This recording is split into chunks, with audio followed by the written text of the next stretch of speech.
just interesting. You know what makes it even create, like, you watch National Geographic and some of the stuff that's just stuff that's actually being filmed. Never mind what actually occurs. Like, that's just what we've managed to film. There's such crazy stuff out there, and yet people focus in on things that are so irrelevant. And like, you're like, dude, this place is just insane. It is. The diversity,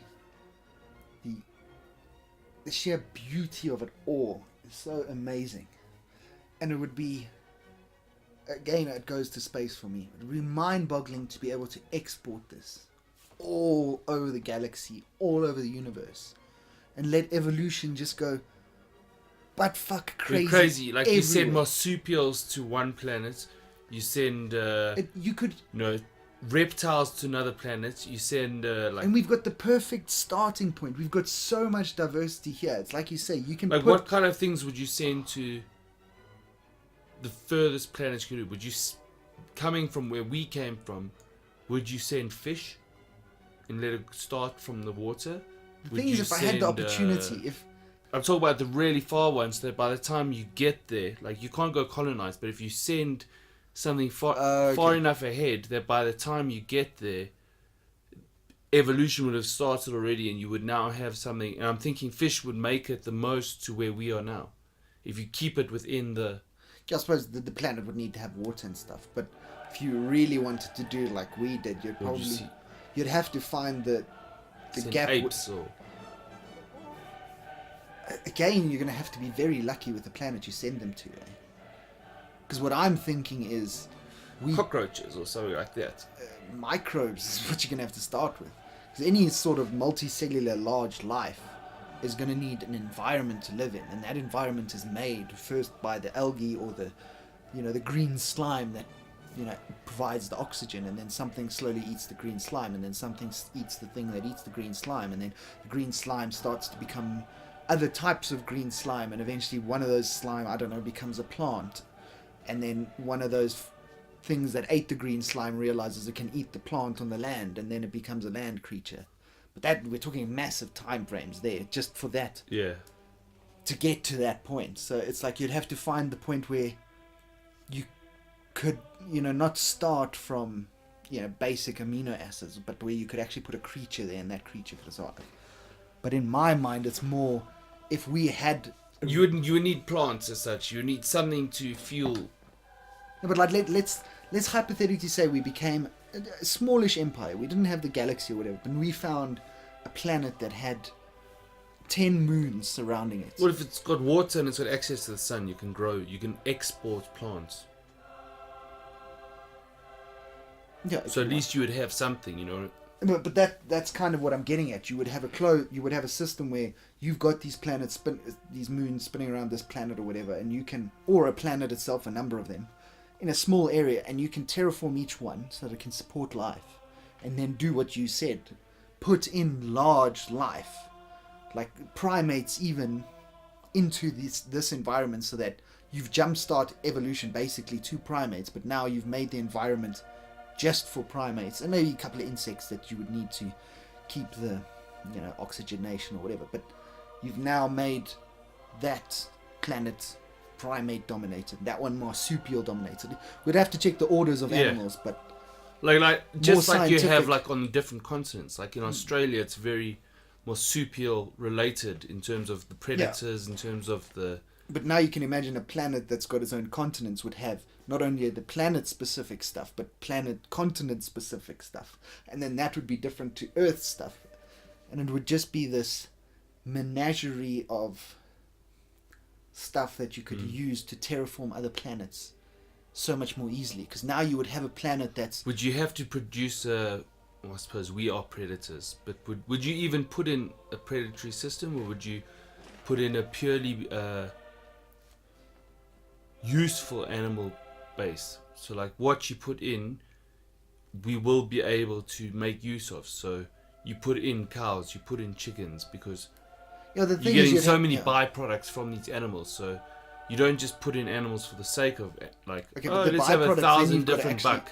I'm thinking of natural planets. You know, There's like not gonna obviously down the line they're going to evolve, but to start with, you know, you start with enough that you can build a basic chain, because obviously without the chain it won't work. You need.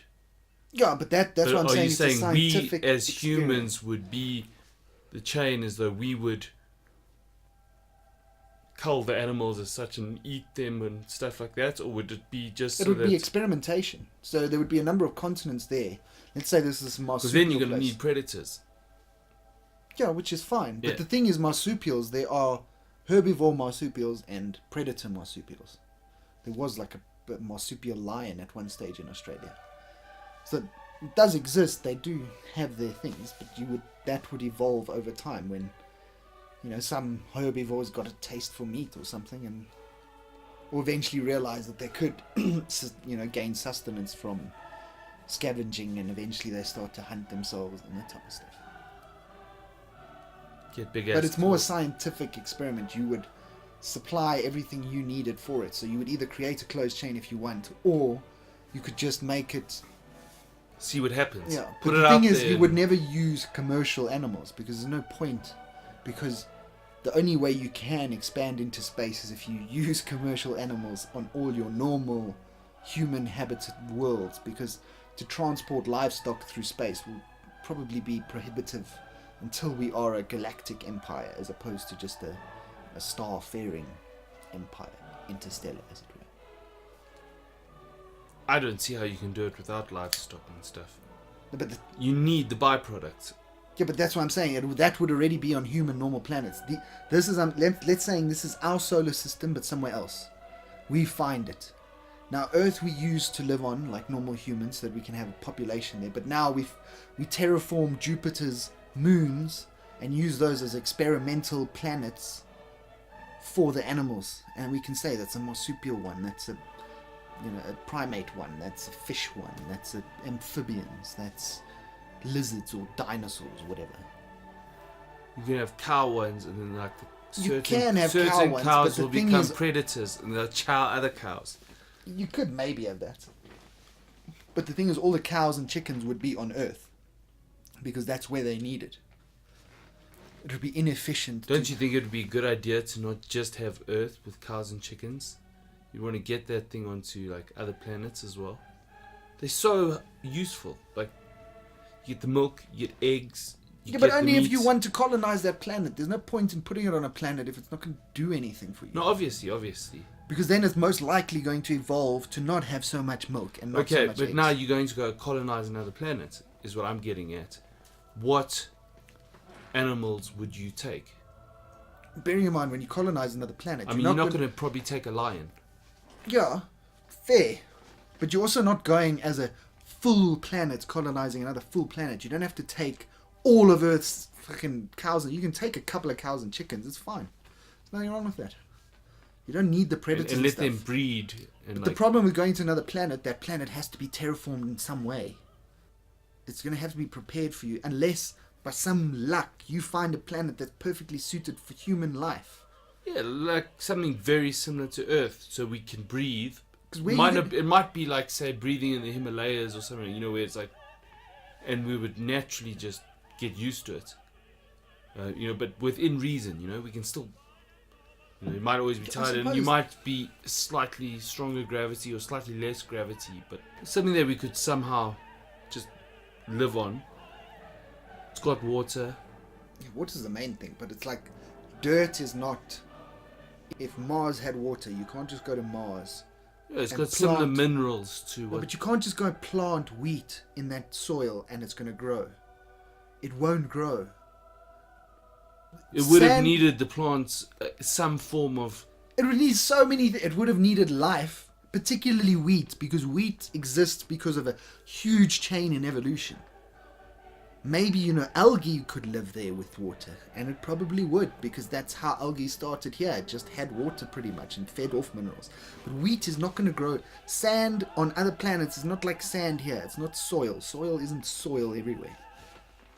You know, you can't just grow shit there. So you're going to have to bring all the soil you want, all the nutrients you want, and that means But would we be able to take the soil they have and rather just put nutrients into the soil? Like, You could, but you're gonna have to bring those nutrients, and we're not talking about like or none of little those bit of nutrients stuff fertilizer we you could like sprinkle build on the top. machines to create, to gather out of the atmosphere or stuff, yeah, you could maybe do something like and that. have that and like inject that into the soil, like. But different taking into account a lot of nitrogens our and- fertilizer today comes from like animal excrements and stuff like that. Yeah, I get that, and plus you'd have some animals as well, so that. But those animals need to eat And plants, which need to Plus, grow you could in also soil. maybe do human feces, some way of making that into. But all this chain comes from needing to grow plants.